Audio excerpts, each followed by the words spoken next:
Connaissez-vous l'histoire du colibri? Alors je vous la raconte, elle est très brève, et puis ça fera une histoire pour les enfants. C'est une légende amérindienne racontée par le paysan et écrivain Pierre Rabhi. Un jour, dit la légende, il y eut un immense incendie de forêt. Tous les animaux étaient terrifiés, atterrés, observaient impuissants le désastre. Seul un petit colibri s'activait. Colibri, c'est un tout petit oiseau, c'est un des plus petits oiseaux qu'on connaisse. Seul le petit colibri s'activait, allant chercher quelques gouttes avec son bec pour les jeter sur le feu. Après un moment, le tatou, agacé par cette agitation dérisoire, lui dit « Colibri, tu n'es pas un peu fou? Ce n'est pas avec ces gouttes d'eau que tu vas éteindre le feu. » Et le colibri lui répondit « Je le sais, mais moi, je fais ma part. » Je le sais, mais moi, je fais ma part. Apologie du petit rien, mais qui peut-être change tout, en tout cas pour celle ou celui qui en vit.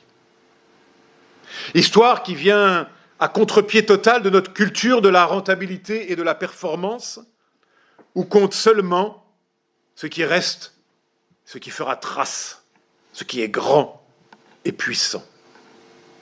Comme d'ailleurs c'était déjà le cas il y a 2000 ans, car écoutons la suite de notre récit de l'Évangile.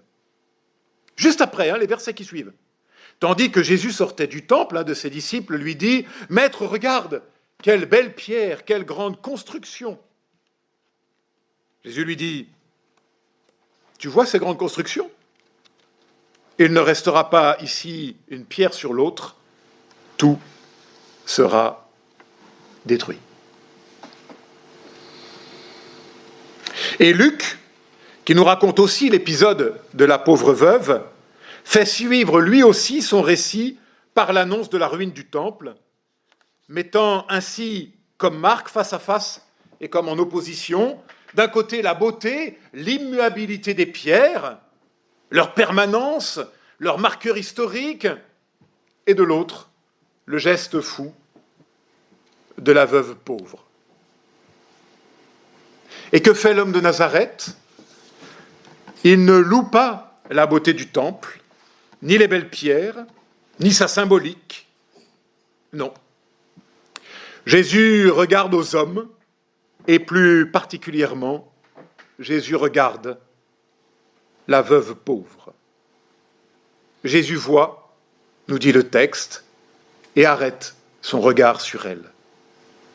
Il voit et arrête son regard là où nous, le plus souvent, nous passons sans voir. Sans voir le plus petit, le plus misérable, le plus méprisable. Mais Jésus, lui, voit. Et non seulement il voit, mais il pose en exemple le geste, pourtant dérisoire, de cette femme.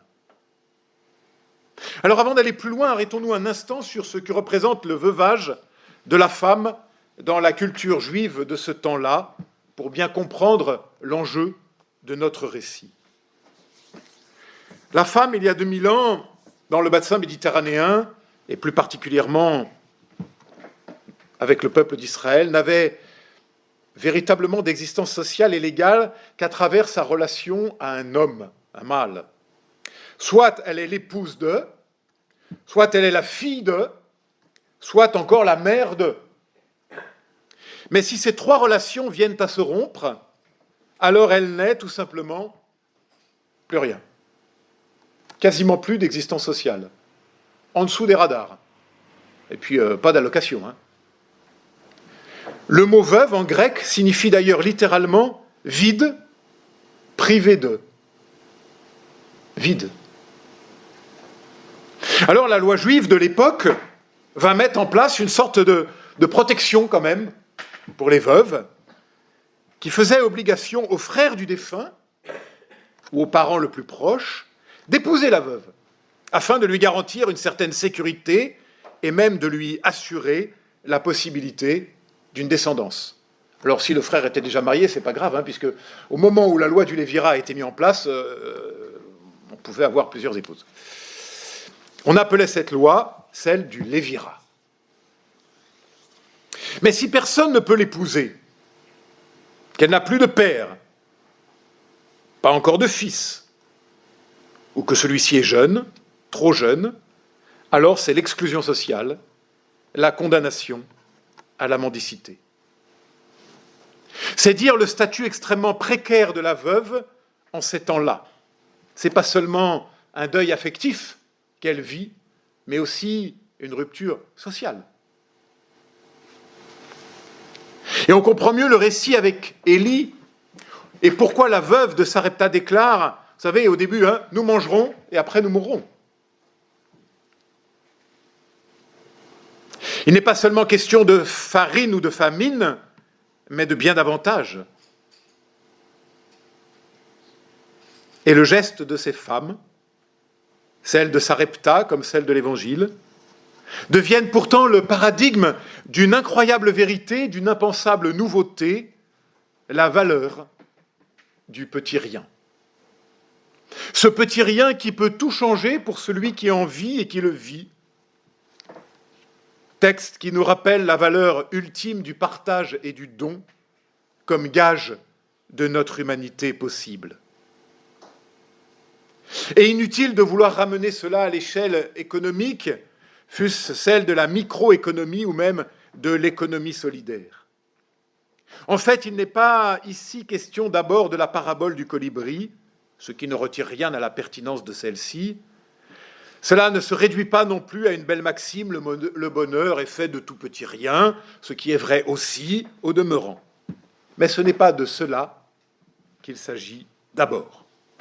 Il ne s'agit ni d'économie ni de recette du bonheur, il s'agit de toi, de moi, de nous, de toi, de moi, de nous, lorsque nous sommes confrontés à nos manques, face à l'immensité du défi de nos vies et au dérisoire de nos moyens.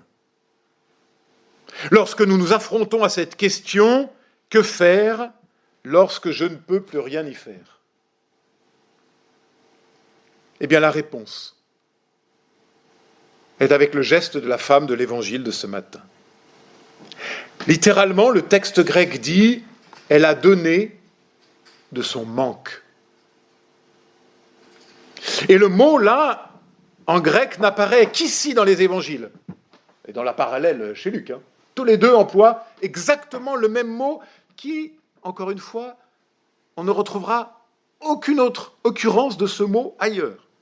Mot donc choisi soigneusement par Marc et Luc. La femme a donné de son manque. Comment on peut donner de son manque? Il y a là, me semble-t-il, quelque chose de véritablement incroyable, de colossal. Quelque chose qui vient nous dire que la foi, notre foi, n'est pas de l'ordre de la force, de la puissance, du plein, du truc en plus.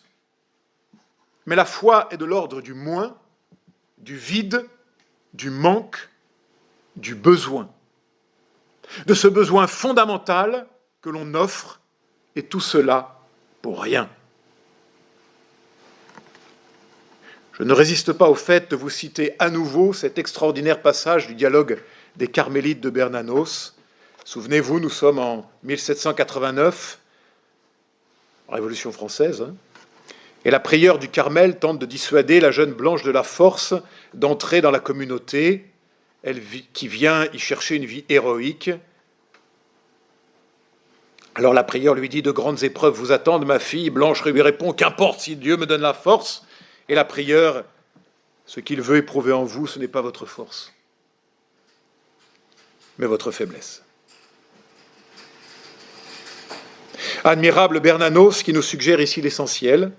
L'important, c'est notre fragilité et l'oblation de notre petit rien. Voilà ce qui importe à Dieu. Nous, tels que nous sommes, sans le masque ni du Covid, ni de la compétition de nos égaux. Voilà peut-être la seule chose qui lui importe à Dieu, et voilà pourquoi, me semble-t-il, il est si souvent mal compris. ce qu'il veut, ce qu'il souhaite. C'est l'offrande du petit rien, de notre manque, de notre besoin le plus fondamental. Parce que Dieu n'est pas un truc en plus qui viendrait graviter dans le ciel déjà bien encombré de nos vies. Non, ce qu'il veut, Dieu, c'est pouvoir se glisser au cœur de nos vides, au cœur de nos manques, au cœur de nos riens, afin de pouvoir les vivifier de sa présence. Si tout est plein, il n'y a plus de place, ni pour lui, ni pour les autres. Il faut du vide, du rien, pour qu'il puisse se glisser en nous. C'est notre vie qu'il veut, notre bios, dit le texte grec. Elle a donné son bios, sa vie, afin de pouvoir transfigurer tout ça à l'image de son Fils, qui devient bien ainsi le premier-né d'une nouvelle création. Cela seul lui importe. Et les temples qu'il veut, ce n'est pas ceux de la conservation de notre patrimoine, même si cela n'est pas négligeable. Ce qu'il veut, c'est que nous bâtissions le temple fait de pierres vivantes que nous sommes. Car c'est nous, comme nous le rappellera Paul, qui sommes les pierres vivantes de ce temple spirituel dont Christ est la tête. Ce qu'il veut, c'est faire de chacun de nous un temple, son temple, le lieu de sa présence. Alors nous pourrons, avec Paul, nous écrier incrédules, « Lorsque je suis faible, oui, c'est alors que je suis fort. » Alors nous pourrions nous arrêter là et dire Amen, mais je vous invite à aller encore un tout petit peu plus loin à l'écoute de ce passage. Il me semble que l'offrande de la veuve pauvre préfigure aussi le don que le Christ lui-même va faire de sa vie. Si l'homme de Nazareth est tellement touché par le geste de la femme, par son don dérisoire, c'est aussi parce qu'il y voit son propre geste, son propre don à venir, lui aussi don de sa vie, mais cette fois au sens le plus strict et le plus réel qui soit. Le don de sa vie devant Pilate et sur la croix pour faire barrage à la violence humaine. Geste ultime, et pourtant lui aussi apparemment tellement dérisoire.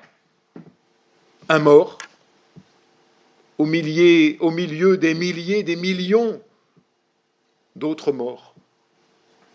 Geste dérisoire devant la violence humaine, et qui pourtant va changer la face du monde pour toutes celles et ceux qui désormais tenteront d'en vivre, c'est-à-dire pour toi, pour moi, pour nous ensemble. Le professeur Élian Cuvelier le dit ainsi, le don total et absurde de la veuve peut être lu comme parabole de la mort de Jésus, inutile et cependant source de vie véritable pour tous ceux qui en feront mémoire.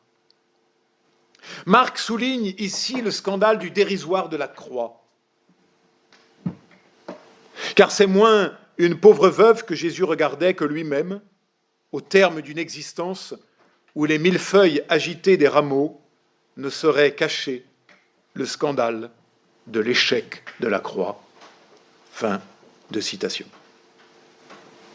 Ainsi, notre récit n'est pas à entendre sous un angle moral, dans une comparaison du donner plus ou donner moins, riche ou pauvre. Non, ce récit est à entendre d'une manière existentielle, là où se joue notre rapport le plus intime à la vie et à la mort, dans ce nouvel impératif « donner et se donner » comme seule réponse à l'absurde et au néant. Donner et se donner comme seule réponse à l'absurde et au néant. Se risquer, s'engager avec la seule force de n'en avoir aucune. Et comment ne pas penser ici à la formidable chanson du Grand Jacques « Quand on n'a que l'amour, souvenez-vous, quand on n'a que l'amour pour parler au canon et rien qu'une chanson pour convaincre un tambour, alors sans avoir rien que la force d'aimer, nous aurons dans nos mains, amis, le monde entier. »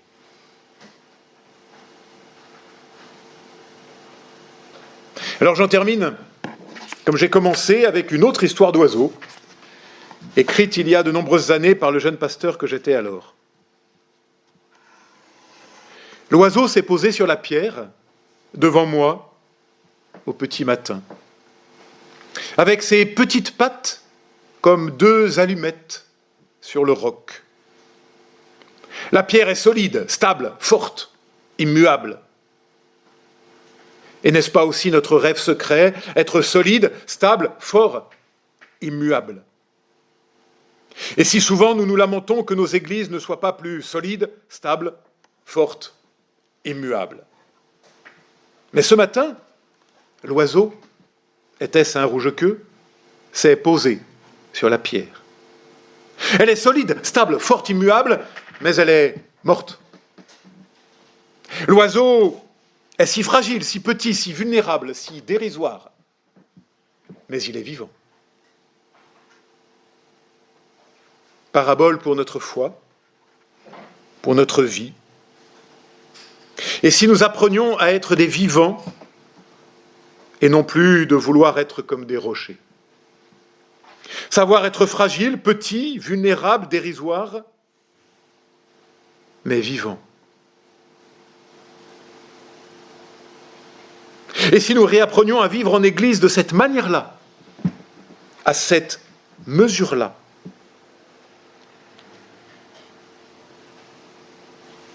savoir donner, nos riens, nos manques, nos vides, mais les donner. Et ouvrir ainsi nos ailes au vent de la grâce, dans le terreau de notre fragilité enfin reconnue, et vivre de cette seule grâce, qu'il nous en soit ainsi. Amen.